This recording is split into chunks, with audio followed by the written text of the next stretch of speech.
our mighty Citadel. These words have a special meaning because they make us think about what's special about our college. And they make us think about the task at hand and what we can do to preserve what is special about this college, while also taking the steps necessary to make sure that this college and what it stands for will stand forever. We are a mighty Citadel with a sacred mission to educate and develop principled leaders for all walks of life. The values-based education we offer here is more important now than it ever has been. To stand forever, we must preserve the traditions that make the Citadel such a special place. The traditions of service, challenge, resilience, and camaraderie.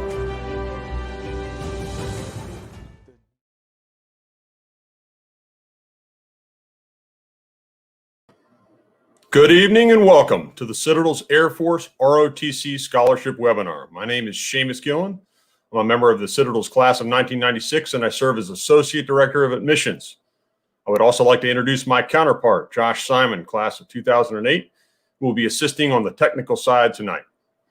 During the next 30 minutes, our mission is to provide Citadel candidates important information relevant toward pursuing Air Force ROTC scholarships, discerning commissioned officer opportunities within the Air Force, and lastly, to hearing the experiences and professional advice from our panelists, including a current Air Force junior cadet. After the 30-minute formal program, we will host an open questions and answers segment for all three guests to participate in. That will conclude roughly at 7 p.m. tonight. We had an exuberant bunch last time, so we might be a little beyond. We'll see how that plays out. All of our viewers tonight are encouraged to write your questions in the comments section to the right, such that our guest panelists can field them during that Q&A. On a tactical note, I would also encourage all of our viewers to have their phones handy to capture slides of interest throughout the presentations. If you're on your phone to view this broadcast, you might see if you can grab a pen and paper to capture some of this information. But the last resort is this broadcast will be saved and you'll have an opportunity to review it later. As promised, at the end of tonight's presentation, we'll be putting up a QR code for our viewers to scan. It will take you to an easy-to-complete form that will ensure we accurately deliver a custom-designed Citadel pennant. These have been designed exclusively for these webinar events, and we anticipate those arriving in the admissions office here at the Citadel right before Halloween, and we'll have these in the mail to you that first week of November. So without further ado, I'd like to jump right in. My first guest of the evening is Captain Rachel Loomis, U.S. Air Force. She serves as a recruiting officer here at the Citadel and hails from Peachtree City, Georgia. Captain Loomis commissioned in 2012 as a distinguished graduate from Auburn University. She served in numerous intelligence roles throughout her career, including Target Development Flight Commander and Branch Chief of Air Force's Central Command Warfighter Unit Support. She also deployed as an intelligence, surveillance, reconnaissance tactical systems operator at Bagram Airfield in Afghanistan in support of Operation Inherent Resolve. Prior to her current position, Captain Loomis was the Assistant Director of Operations at Shaw Air Force Base in Sumter. Captain Loomis, welcome to the program. Thank you. Glad to be with you tonight. Thanks for your time. We appreciate it very much. Can you tell us a little bit about the recruiting officer's responsibilities within our unit here? Yes, definitely. As Major Gillen mentioned, I'm Rachel Loomis. I'm the recruiting officer here at the Citadel Air Force ROTC detachment. And as the recruiting officer, my job is to really just find the best officer candidates out there. So our mission in Air Force ROTC is to develop leaders of character to commission onto active duty. So I work with and get to know prospects to find out if they're going to be a good fit for the Air Force. And then, of course, if the Air Force is a good fit for them, because it's definitely a two-way street. I try to teach them about our programs and different career opportunities and help folks lay out potential career paths and goals. Outstanding. One of the things a lot of our viewers are most certainly going to be interested in is talking a little bit about the shop qualifications for these Air Force ROTC scholarships. It's a pretty involved arena with lots of outcomes. So I'm hoping you can help unpack some of this information for our viewers tonight, the scholarships, the qualifications, the varieties of these elements. Yeah, definitely. So first off, I do want to mention also, I should have already. We're also the commissioning source for our newest military service, the U.S. Space Force. So everything I'm going to talk about today also applies to Space Force ROTC. So let me start by talking a little bit about what our 4-year program looks like, so you kind of get an idea of what you'd be signing up for. We have 4 major components to our program. The first is our academic classes that are 1 to 3 credit hours per week, and that time commitment increases a little bit as you get further into the program. So starts out with that 1 hour, and then by your senior year, you're doing 3 hours. Our leadership lab is a 2-hour-a-week commitment. Cadets do hands-on training during that time that's really focused on leadership, followership, and teamwork.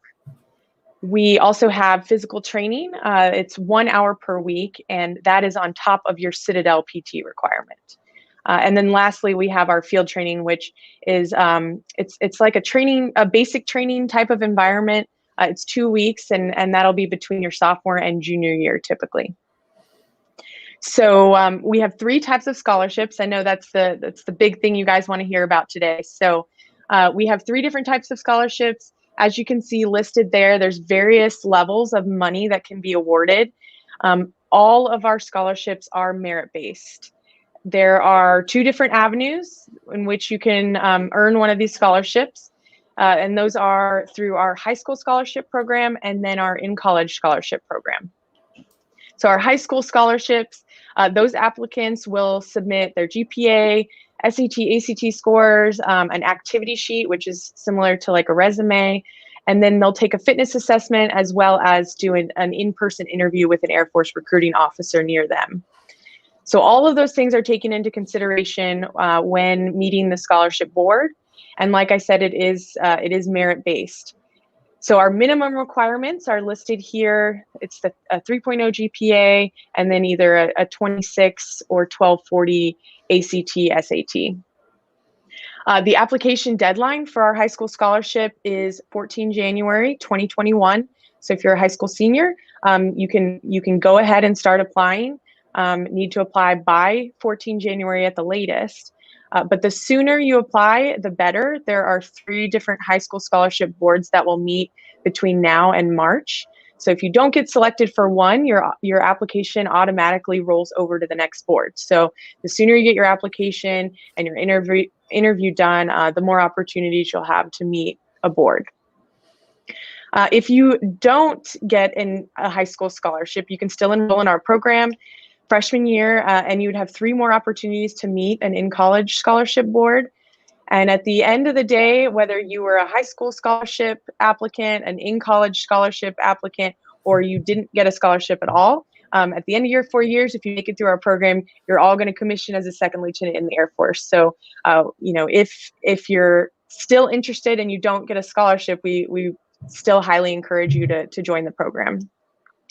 The Air Force right now is going through quite a large pilot shortage. So if you want to be a pilot, now is the right time to join. And if you don't want to be a pilot, that's really okay too. We have tons of career fields between the Air Force and the Space Force. There's over 100 officer career fields to choose from. So this is not an all-inclusive list, but these are some of the major career fields that we commission lieutenants into typically. Last year, we commissioned 40 lieutenants into 14 different officer career fields. So if there's a career field you're interested in, the Air Force probably has it. 12 of those 40 commissionees actually commissioned as pilots. So again, now is the time to join if you are interested in being a pilot. And then lastly, for everyone that commissions through Air Force ROTC, generally you'll have a 4-year service, active duty service commitment. If you're in most of these career fields, with the exception to that top left on the screen, those rated operation career fields, which includes pilot, you're looking at more like a 10 to 12-year commitment, depending on how quickly you get through training. And I think that covers everything. That's great information. One of the things I'd like to talk about, and certainly on the admissions front, is that we're constantly evaluating people. You mentioned there are multiple iterations. There are multiple boards that are reviewing these. A lot of our students, due to COVID, have been obviously delayed in taking testing. SATs, ACTs. I think the mindfulness on the boards is really important. Is there the opportunity to take subsequent tests after the submission, just as a quick question?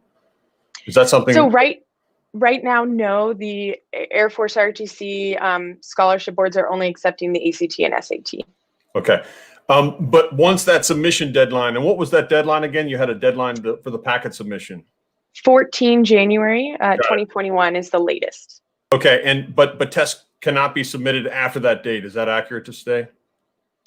Correct. Okay. So obviously for all of our candidates out there, it's really important to try to find those opportunities and schedule them. The Citadel is also at a test optional standpoint right now. Our admissions environment is that way.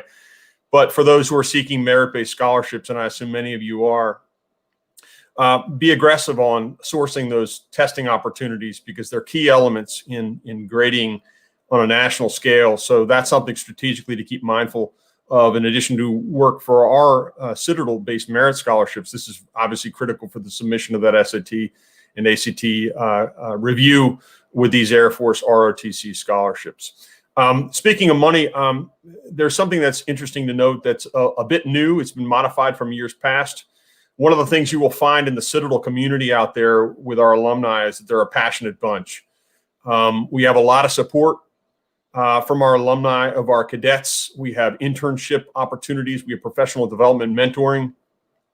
The alumni are passionate about this place. This has been manifested this year. Just recently, there's a $250,000 investment. Josh, if you put the slide up, there's a supplemental that comes in. They call it the Armed Forces ROTC supplement. And essentially what this is additional monies that the Citadel puts together from alumni donations and other sources to provide an additional allotment of money to help those scholarship students come to the Citadel. This is standardized for our 3- and 4-year recipients who arrive at the Citadel in the $3,500 denomination. But this year, they raised additional monies to extend a specialty bonus of sorts to the top 8 ROTC scholarship recipients. And this is merit measured. They will receive $7,500 total on top of that ROTC scholarship award. So this is a great deal of money.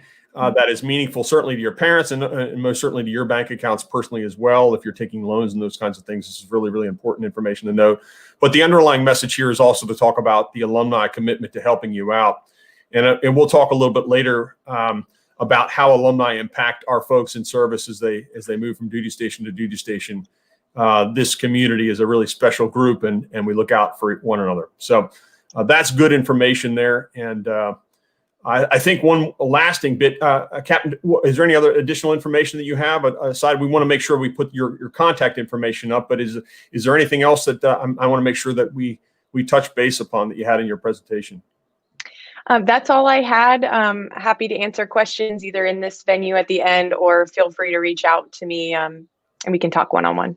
Great. Here's one of those moments to pick your camera up and take a quick picture in the event you have questions on the ROTC scholarships, about the Citadel environment as a whole for our Air Force folks. Lots of good information here. Captain Loomis, thank you so much. I appreciate it. No problem.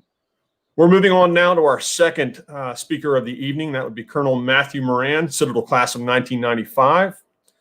Colonel Moran hails from Irmo, South Carolina. I'm going to have to ask you if he's in Irmo High School. There's one of my roommates here at the Citadel was a yellow jacket back in the day, so I'll have to ask that question. But he graduated from the Citadel in 1995 as a distinguished Air Force graduate.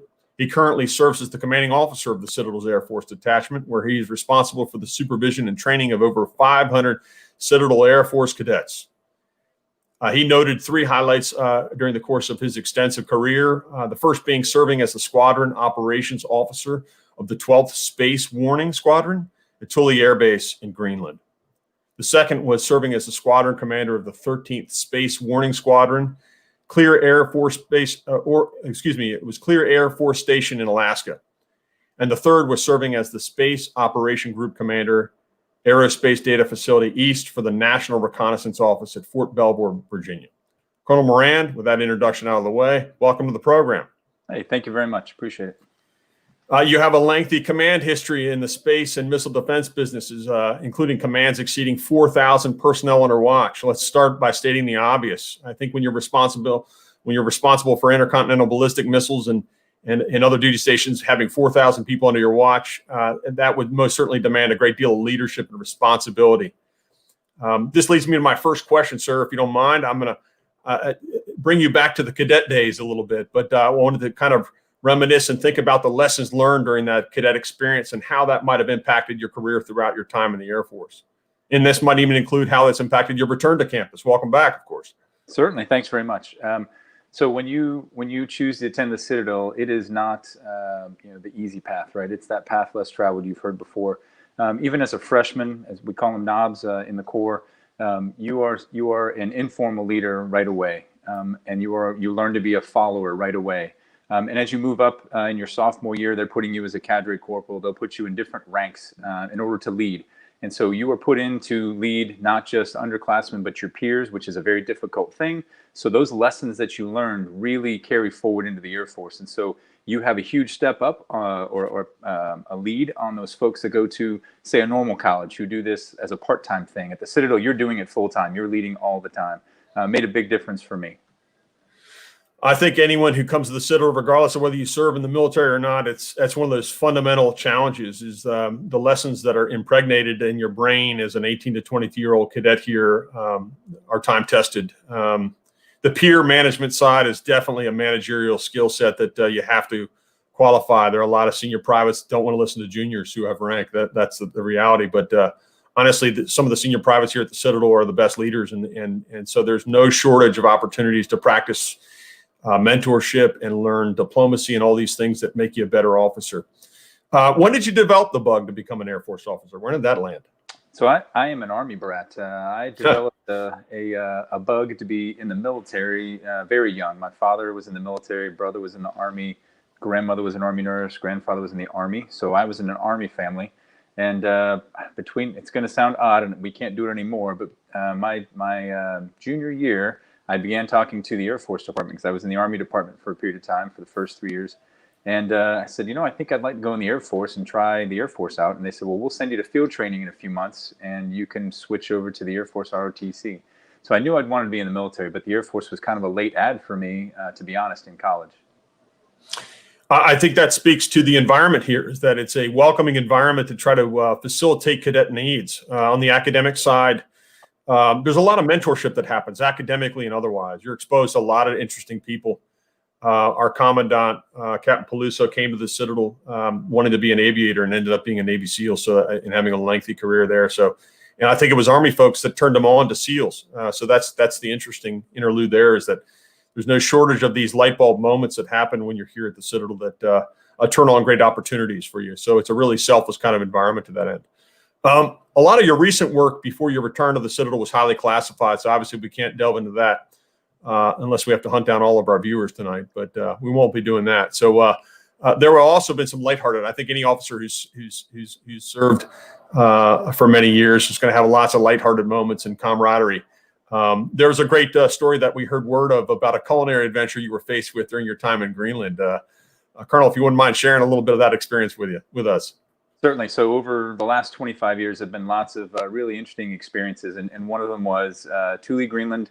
It's about 650 miles north of the Arctic Circle. So Point Barrow, Alaska is about 100 miles north of the Arctic Circle. This is way above that. Sun goes down in February. It goes down in November, doesn't come back up till February. So for 4 months, sun doesn't come up. You see no light. But in June 21st, I believe, is called Greenlandic Day. It's sort of their Independence Day. And so the native Greenlandic folks, Inuits, have a big ceremony, and they celebrate their Independence Day, and they bring out all sorts of great foods in their minds, and they are fantastic people. And I believe there's a picture of Major Moran trying a bird called a guillemot. And so they catch these birds, they kill them, they cut open a seal that they've killed, and they put the birds in there, sew it up in kind of the late summer, early fall. And they bury it in like a snowbank under some rocks, and they take it out in June, and it's a delicacy. So it just ferments in that seal's stomach for 8 or 9 months. Hey, Josh, they boil it for us, for the Americans, because they didn't want us to get sick. But it's like a big thing for them. And that's a picture of Major Moran choking down the guillemot bird with Miss Rosa, who is very proud that she got us to try it. So the gentleman on the right there is Lieutenant Colonel Rob Quigg, Major Matt Moran. Our leadership team was out, so the two of us were representing the base at this ceremony, and she had us try all sorts of things, muskox and herring, like flattened herring, dried herring, and the top one was that guillemot bird. I didn't feel quite right for a couple of days. I think one of the great things that is part of the expectation of leadership development is challenging yourself through worldly travel and cultural exposure. I think these duty stations bring an opportunity to grow and learn from local people and local cultures. Certainly our work with our allies abroad opens up different ideas and learning models. So there's, aside from the fun of that gastrointestinal issue that you had following that, it's the camaraderie and the experience of seeing these places as an officer that I think inform the wisdom of our folks in the Air Force. You were a distinguished Air Force cadet as a Citadel cadet here. That's no easy feat. Did you arrive at the Citadel with an ROTC scholarship in tow? No, sir, I did not. I ended up getting a scholarship my senior year, I think $2,000 a semester, because I had good grades. And there's one I'll make to you. Make sure you get good grades. It helps your parents, trust me. That's outstanding. In fact, I should have picked that up because you mentioned you changed gears midstream. So that's awesome. But again, it's a facilitating place. And I think that speaks to the departmental culture here as well, is hard work is rewarded. Your staff are aimed, Captain Loomis particularly, in the game of trying to link hardworking cadets. If you don't pick up a scholarship to the Citadel and you're a strong academic cadet and you're focused, your team works hard to try to find these opportunities for these cadet aspirants to pick these ROTC scholarships in the 3- and 2-year windows particularly. But I think that's, again, a testament to the culture of the Citadel, where a meritocracy, that's what we like to say, is that hard work is genuinely rewarded here. But that's something to keep mindful as well. In admissions, we deal with students on both sides of the equation, those who picked up ROTC scholarships and those who are really strong candidates who just missed in one capacity or another. And we have to make the delicate referral. When I see a really strong candidate who's taken great coursework, who has strong credentials, I feel comfortable in recommending the strategy of at least considering pursuing that opportunity and looking the debt proposition, because the return on investment at the Citadel is extraordinary. But there is the opportunity that has some risk involved, which is coming to the Citadel without an ROTC scholarship with the idea of working your tail off first semester and getting positioned for a 3-year pickup. But I think that's a cultural expectation you have here, is that if you have a strong student who's demonstrated an ability to really put their nose to the grindstone, that rewards tend to catch up on the shorter side of that stick. One of the things that we have here also is, this might be a closing question, but there's a few others that we'll see if we have time to get to. But when you reflect upon the demanding nature of the environments in which you've worked, and we've talked a little bit about this, you've employed your personal brand of leadership around the world.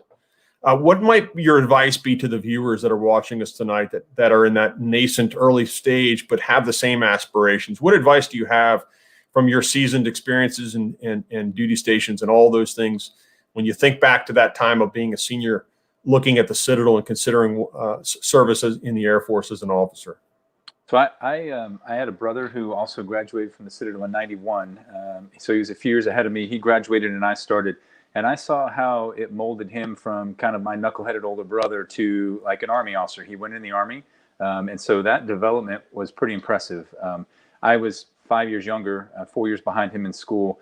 I really appreciated all the things. We would come down on the weekends and watch parades, and we would watch the discipline. We would watch the structure of these things. And for me, I'd moved a lot as an Army brat, and the structure and discipline really was good for me. It was very good for my studying. I also wrestled my first 2 years.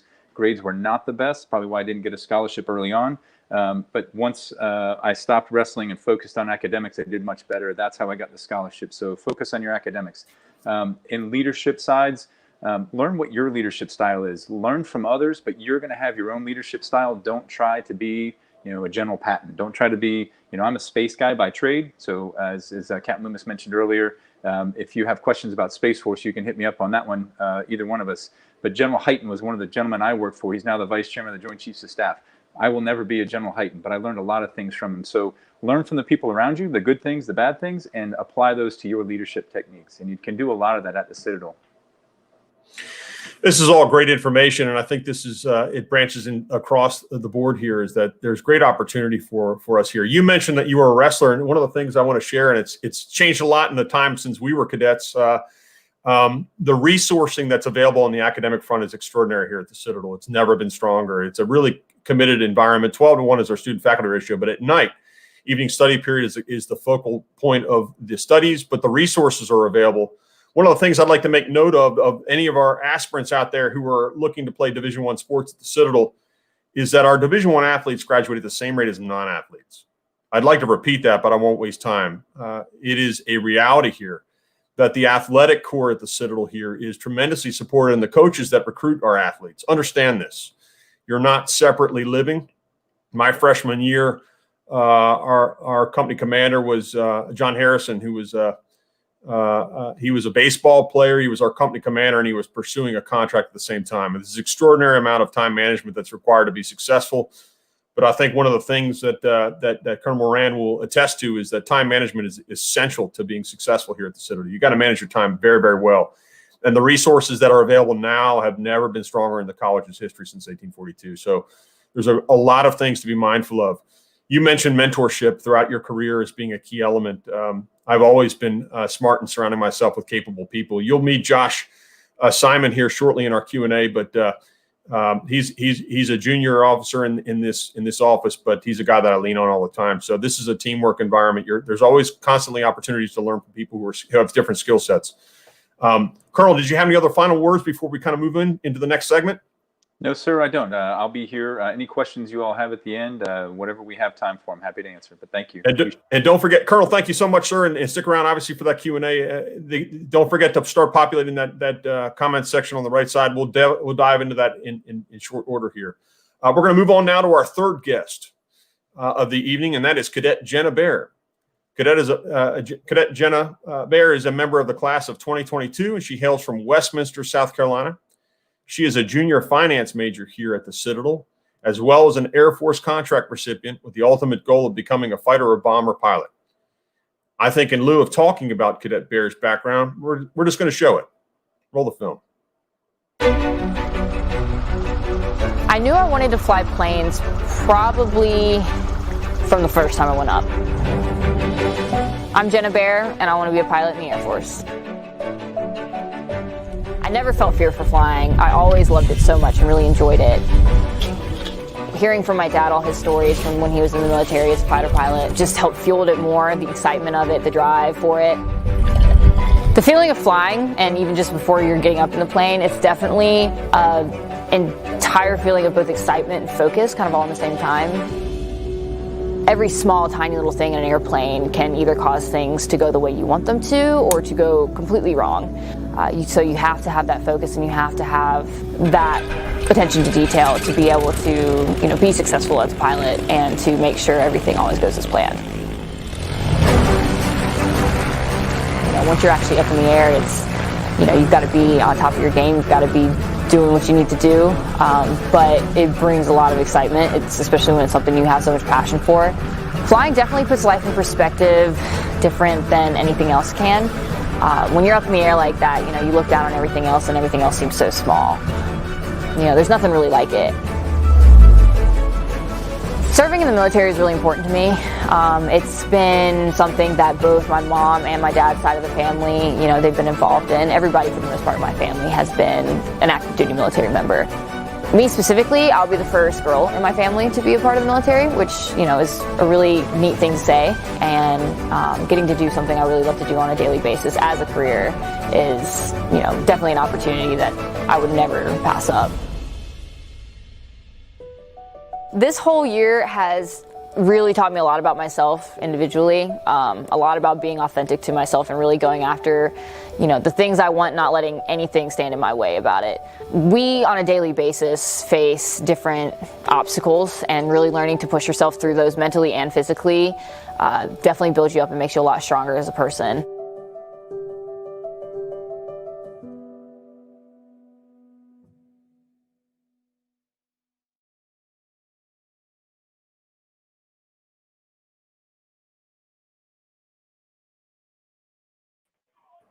Cadet Baer, welcome to the program. Hey, how are you? That's a little flashback for you. You were a freshman there, a knob, as we call you, back in that evolution there. That's a great video. Thanks for being with us tonight. We appreciate it. You're a junior cadet now, and you are an Air Force contract recipient, and you're now, as a junior, into that exciting window of pursuing that goal of yours to be selected for pilot training. That's very exciting, and it's certainly a big part of your aspirations. I obviously, through the video, it notes that you've been putting in some private flight hours. Are you in pursuit of your private pilot's license right now? Yes, sir, I am. Still working Outstanding. on it. How many hours do you have under your belt at this point? Unofficially, close to 30. Officially on the record, not that many. I grew up flying with my dad a lot, so a lot of those hours that I've actually had under my belt aren't, in a logbook, but we're working on it. That's good. That's a secret weapon. That just shows people don't realize how much experience you have under your belt. That's good news. I think it's wise to prepare, and certainly there are great flight opportunities. As the captain mentioned before, there's a shortage of pilots currently right now, so this is great news. I apologize for budging into the room at this hour. I know that we're getting prepared for evening study period, but kudos to you for the hard work you're putting in so far in this pursuit.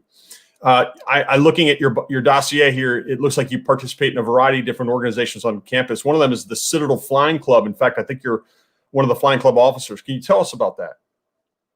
Yeah, so last year I was the flying club secretary, and this year they designated me as First Battalion's representative.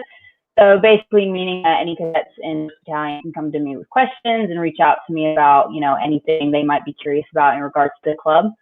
As a club, we push for a lot of cadets here on campus to be able to get flight hours, especially those who don't necessarily always have the opportunity to. Flying's not necessarily the cheapest thing to pursue getting hours for and getting experience with. So we have a lot of really great alumni that donate into the club, and we've put together a scholarship fund that helps cadets get hours. And we also do some outreach and whatnot within the Charleston community with a lot of different aviation associations and whatnot.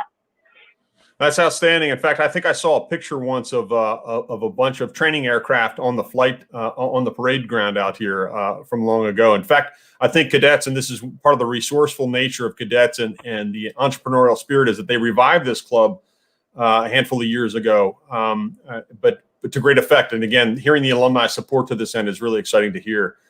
You're a finance major, which is exciting. We have a brand new facility on campus that's being built. Baston Hall is the latest academic building that's about to be, they'll be breaking ground on that very soon in terms of opening it up. I hope that'll be for next semester. I haven't tracked exactly when that's happening, but it's soon.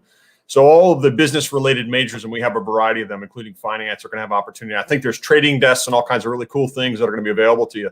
You're involved in the Citadel's Finance Club. Tell us a little bit about that academic club. Yeah, so the Finance Club, I'm actually fairly new to. I, also kind of taking it back to where we were recently talking about finding your path here at the Citadel. I was originally a mechanical engineering major. I was passionate about that at the beginning, and then, kind of slowly ran into some roadblocks. So I moved into the finance major. And so it's my first semester with the club. I am learning a lot. We as a club manage $70,000 worth of securities that the school has given us, to manage and to invest and to build. So with that, we do a lot of research in finance, and we look at the stock market and different things of that nature as a club, and choose where to invest and, put the money. That way we can try to grow our fund. And we're also pushing to actually expand the amount of securities that the school is willing to give us, because we've been very successful in the past with that. Good for you. We got some high-flying investors here.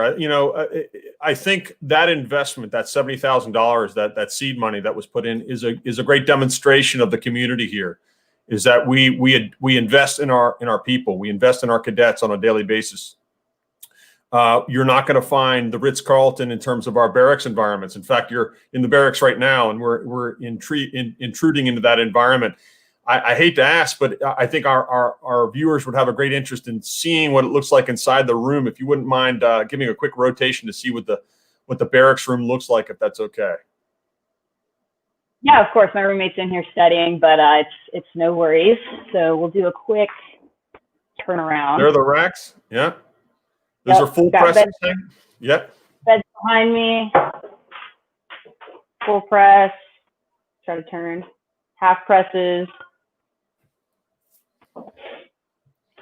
That's pretty much the extent of it. That's outstanding. And the top rack is covered, just so people understand the tactical nature of that. It's covered with a sheet to preserve the sanctity of the perfectly tucked bed underneath it. So that's a smart tactic there that was employed back in our day as well. Some things never change around here. You'll learn that, Ms. Bear. But we're going to continue to move here. And I think a couple ideas before we move a little bit further here is your aspirations speak to all the aspirations of our viewers. You want to be a fighter pilot, which is awesome. The folks who are tuning in tonight, we salute you. You also have a keen interest in serving in the Air Force, and that's the excitement here of this webinar. We're going to ask you to stick with this because I think there'll be some very specific questions for you in the Q&A that I think will be really important for you to be able to field as a cadet. That voice is really, really critical for our viewers to understand what it is to be in the day in the life of an Air Force cadet here at the Citadel pursuing her goals. One thing that I think about you and our other guest speakers that we have tonight is that success is earned at the Citadel and certainly in a career in the Air Force. Some of the common denominators in that kind of pursuit would include commitment, resilience, and selflessness. Those are elements that you just have to commit yourself to. Our General Walters, the president of the Citadel, General Walters, is great in summarizing things in really direct language. He's a Marine, 4-star, so he has a tact for this. But one of the things he likes to talk about in summarizing these elements is it simply takes grit.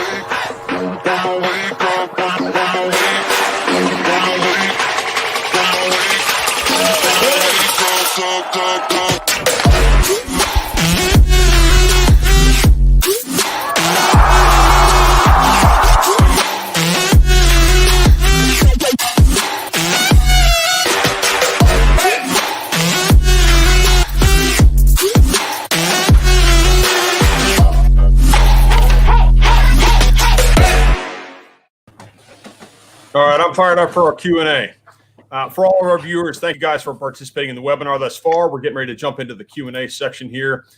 Josh and I have been planning a whole host of future webinars that are going to cover a lot of different specific targeted grounds on campus with respect to admissions and academics and other key areas of cadet life and such. So stick around for that. We'll be sending information via email to those ends. Again, as we wrap up the Q&A, we're going to be putting that QR code up on the screen for all of our viewers to lock in on and get that pennant locked in. All right, Josh, let's kick this Q&A off. Excellent. Thank you for those that have already sent them in. This first one, I believe, is for Captain Loomis. We're being asked, I'll just put it on the screen for us all. Do you need both SAT and ACT to get the scholarship? No, you don't. You just need one or the other. So either is acceptable. And then as a follow-up, but if you don't get the scholarship, is there an entrance exam to get into Air Force ROTC?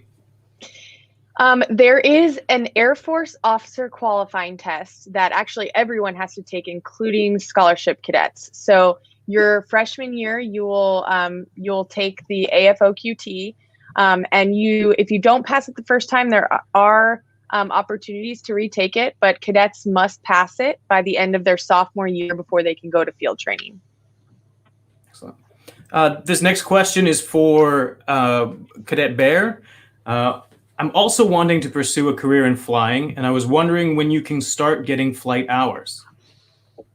Okay, yeah. So assuming that you're probably either a junior or senior in high school, you're ready to go. You can start getting flight hours now. What you'll want to do is look into different local airports in your area and try to get into contact with a certified flight instructor. And you'll also probably want to look into getting your FAA student pilot license, just because that helps you as you move forward if you want to get your pilot license. But find an instructor and then you'll be ready to get started with getting some hours. All right, I'm going to answer a bit of this question, and then I'll pass it on to Captain Loomis. Do you super score on the ACT or SAT for the high school Air Force scholarship? The part that I'd like to answer is from an admissions point of view. The Citadel for admissions does super score either of those tests. And at this time, your admissions process and your application process, you have the option to waive those test scores for this year. But again, that's for Citadel admissions specifically. Captain Loomis? The Air Force high school scholarship does not take the super score. So we take your highest composite score for one or the other. Excellent. There's some questions here, and I'll just pose this to the entire panel, particularly for Colonel Morand and Captain Loomis. A question here regarding how the Air Force's scholarships are different from others. Might you have any insight on that you might be able to help with? Go ahead, Captain Loomis. You're more the expert in the recruiting realm than I. Can you repeat the question? I'm sorry. Just the differences, if you're aware of them, that other branches will have in terms of ROTC scholarships. So I can't speak to the other services scholarship offers. Yeah, so I hesitate to answer that question. They definitely offer different types of scholarships. It's not standard across all services. So, yeah. Captain, if I jump in here just briefly on this is that moment where I become a Citadel person and I simply say, hey, investigate it. It's important. This is really important stuff that you shouldn't get a topical read on. You need to dive into that. This is a Google night where you decide to dive in. These are federal scholarships. Get to those websites, print out those pages or screenshot them that have the criteria for each of those scholarships, because they have varying deadline dates, they have varying criteria, they have varying outcomes. I think what you can do is, and we're having, just Josh and I are having webinars for all 4 service branches. We've already conducted an Army. We'll be conducting Marine Corps, Navy here in the forthcoming weeks here as well. But again, the details of those are things that you should spend the time investigating so you can get a handle on, because it will inform the questions you want to ask. Excellent. Thank you all. There's a couple questions here that are admissions related, and so I'm just going to put a couple of these up and try to hit them myself, and send a couple to you, Seamus, as well. Sure. One of them here is, do you have to have an essay for Citadel admissions? The answer is no. Captain Loomis, for Air Force ROTC, is there an essay required? No, there is not. All right. Another one here. Does having a private pilot license give you a boost before joining the Citadel? From an admissions point of view, admissions to the Citadel, we want to see all of those types of things. We're looking for people with leadership traits that are engaged and participate in their community, in their academics, in the clubs and activities that are around, that are interested to and going to thrive in an environment such as the one that we have here. So from our point of view, yes, we want to see that. Now, that won't be a shoe-in by itself. However, it is something that we want to see, and you have opportunity to put on your application. In terms of ROTC scholarship, or the Air Force and Space Force ROTC scholarships, what is your take on that?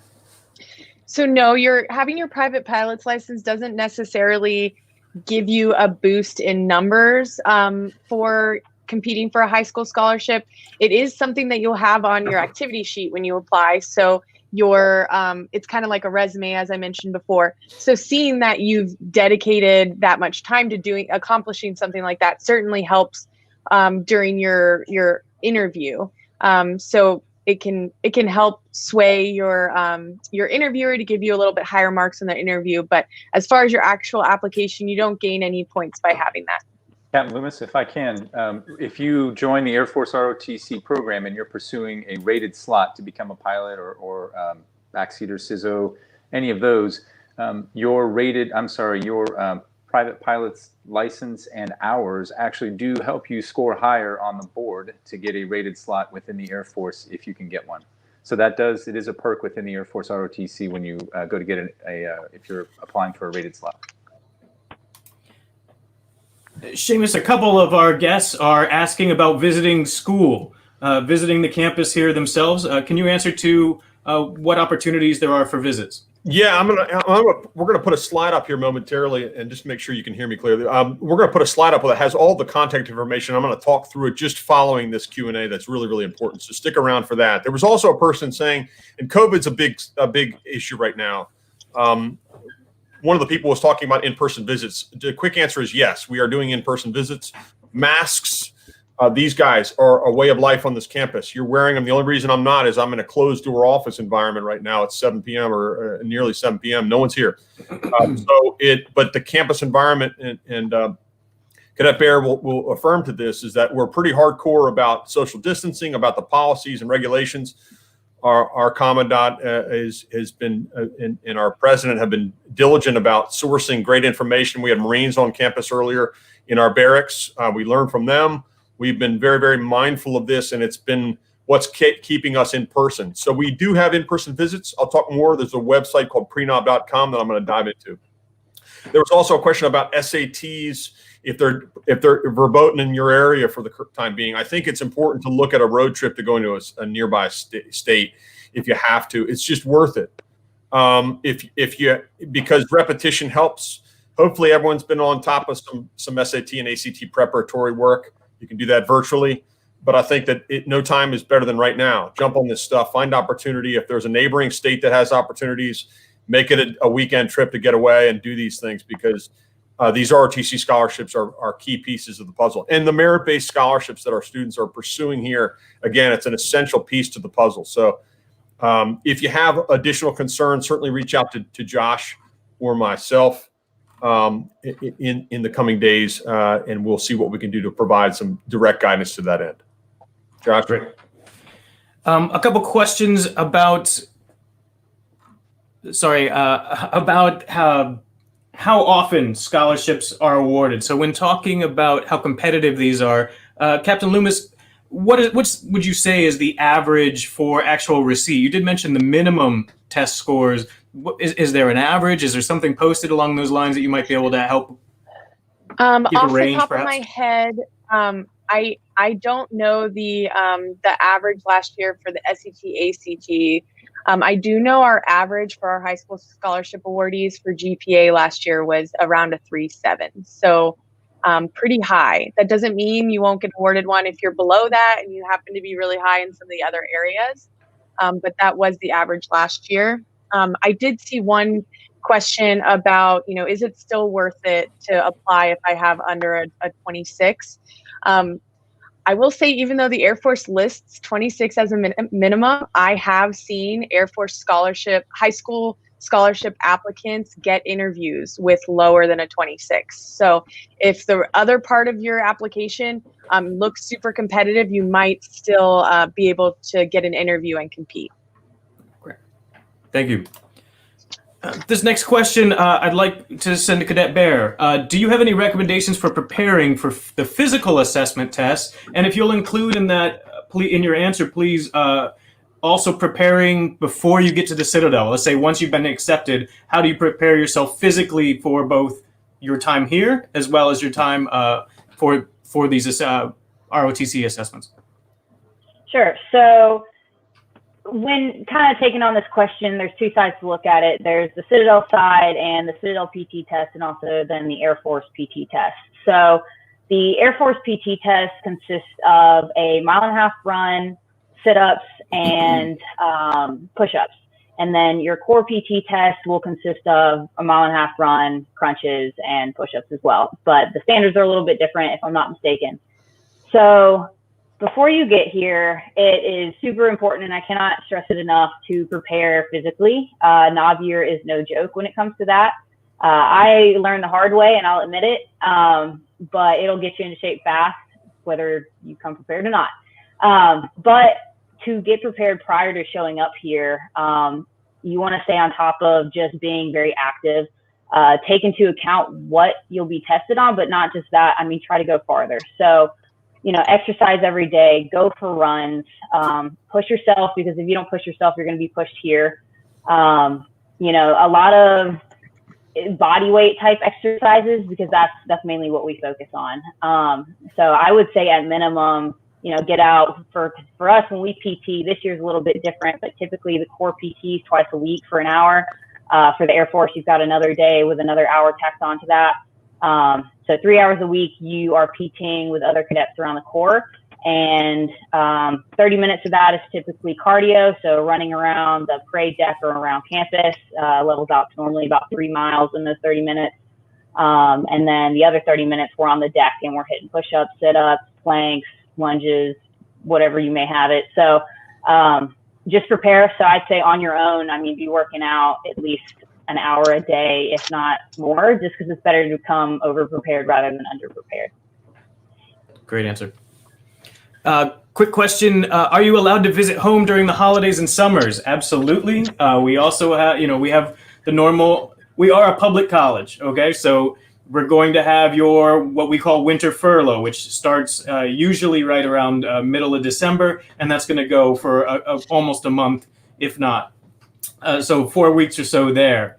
You're also going to have your spring break and your fall break. You're going to have summer break. Usually graduation or commencement is that first week of May. Our knobs arrive the second Saturday of August each year.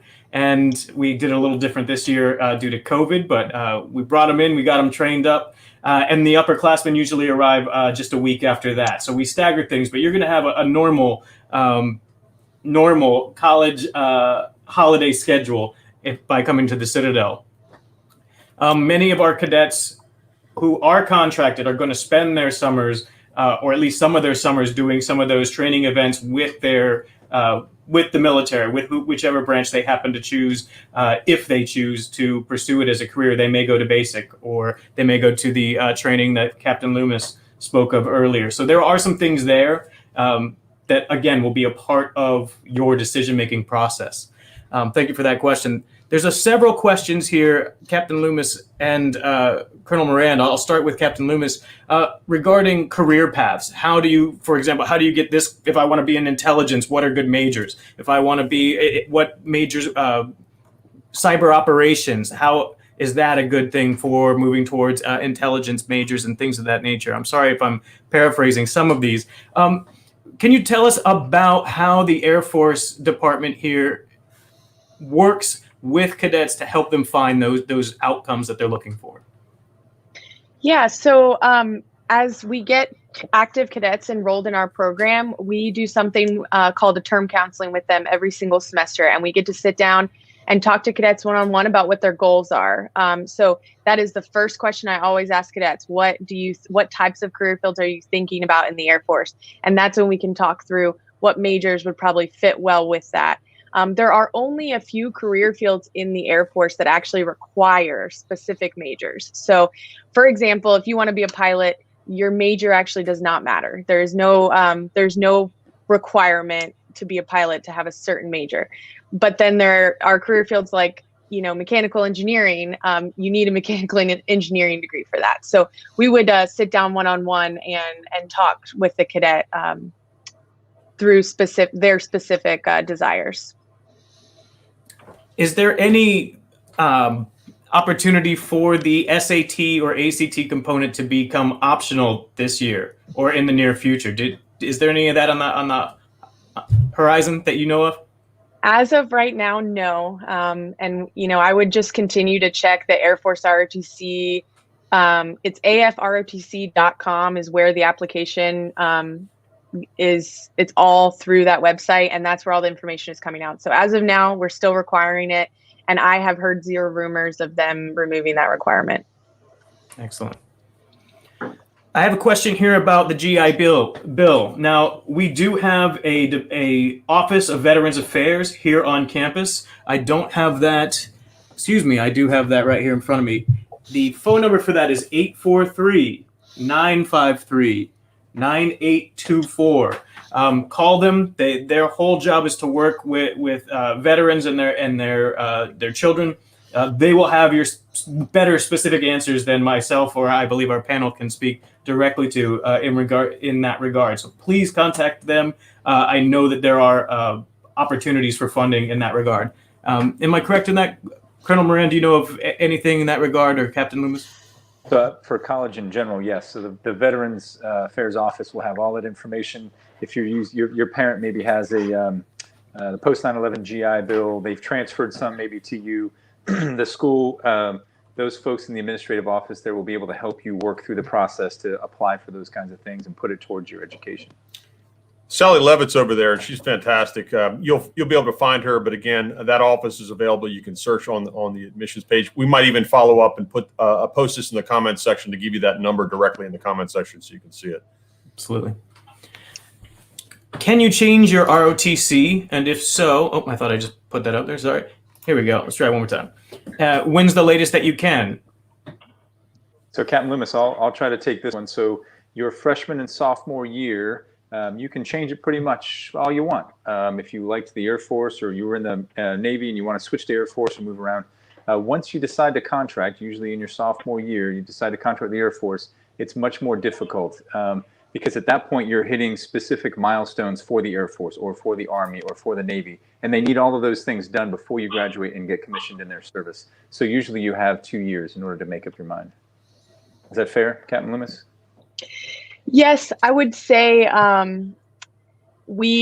for the requirements for our program, it is definitely easier if you have decided to go all in by the beginning of your sophomore year. Case by case, we can make it work depending on the situation, but later than that. But generally, the beginning of sophomore year is really the best time to decide. Thank you. Next question. What does a contracted cadet mean? Can you answer that, please, Cadet Bear? Yeah, sure. So there's a difference between a contracted cadet and a scholarship cadet. I personally, I'm just a contracted cadet. I didn't receive a 3-year scholarship or a scholarship out of high school just because this wasn't really, I wasn't sure that I wanted to do this similar to Colonel Moran up until sophomore year. So a contracted cadet means that essentially you are now responsible and committed to the Air Force and to commission upon graduation. So contracted cadets receive monthly stipends. At that point you are not commissioned, but you are committed to commissioning upon graduation. Captain Anything to add?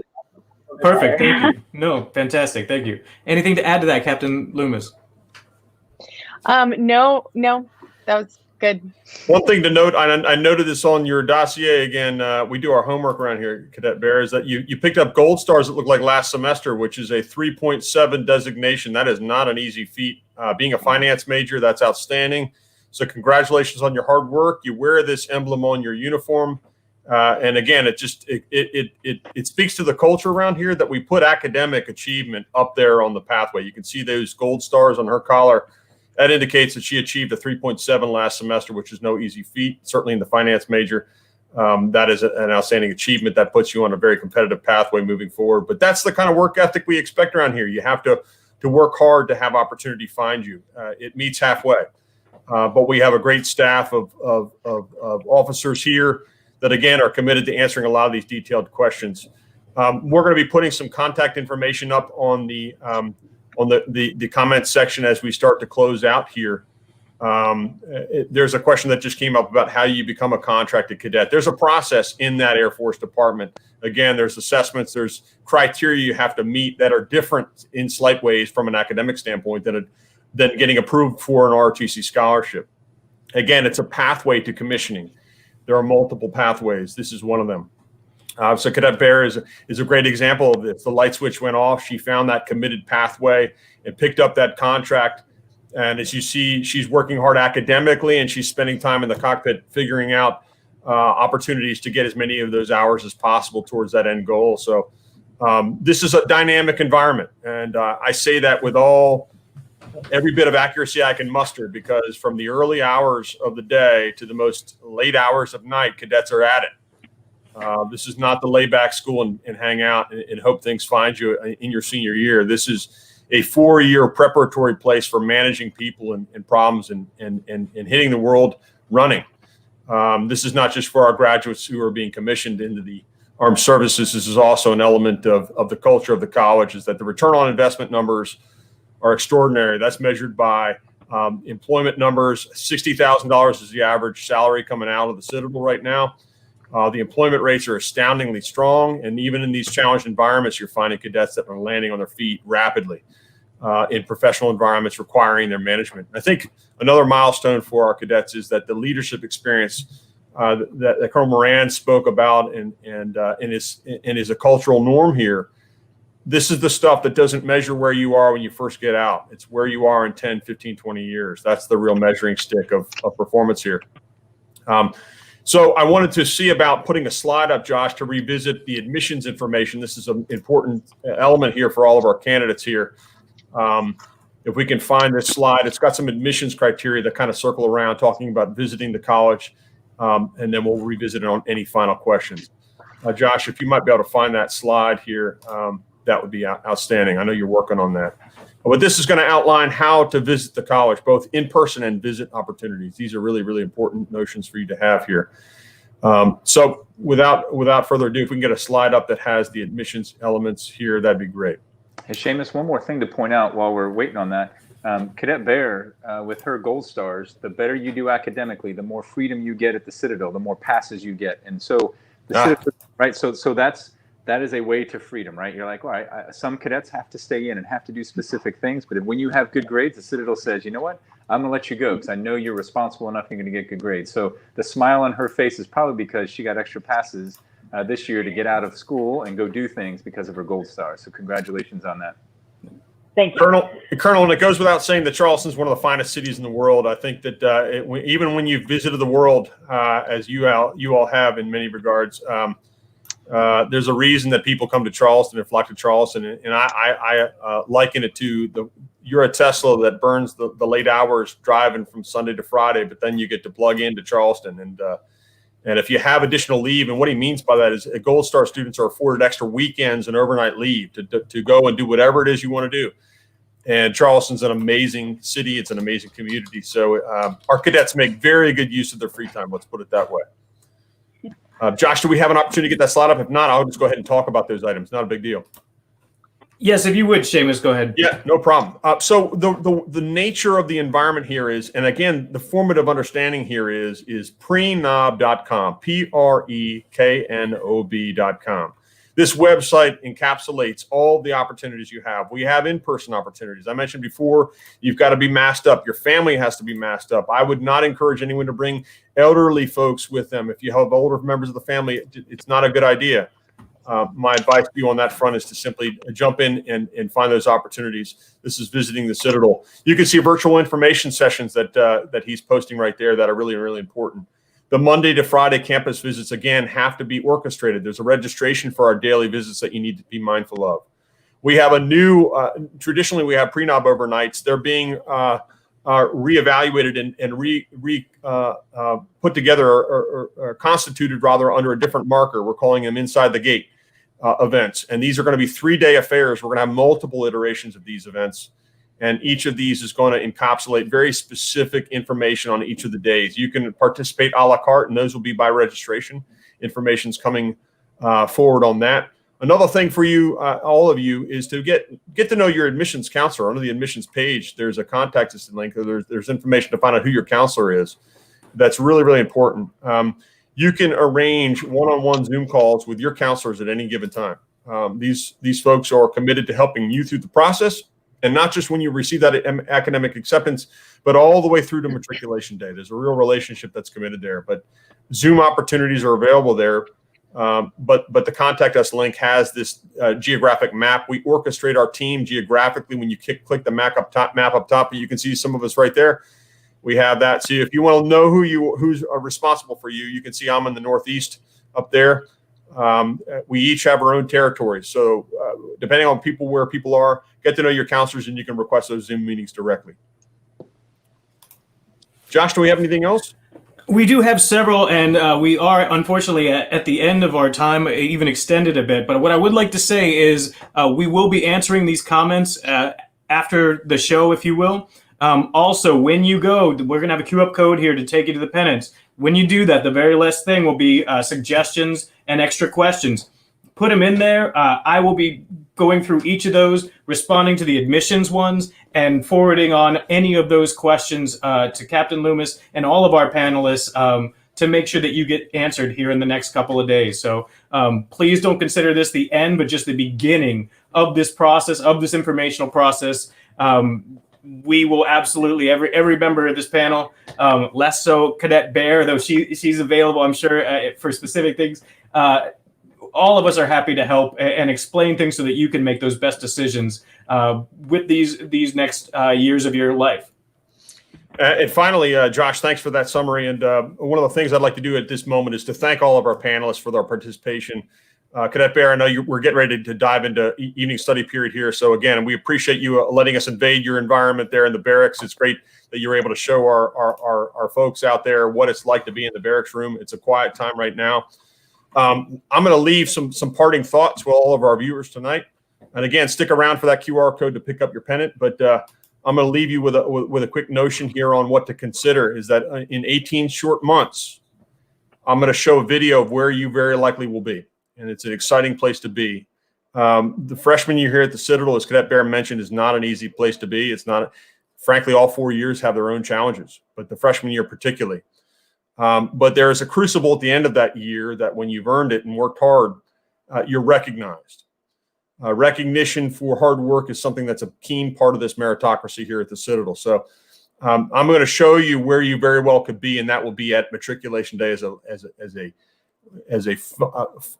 knob being recognized by the upperclassmen here at the Citadel. It's a pivotal day in any cadet experience, and I can tell you that every alumnus that wears this ring remembers this day firmly.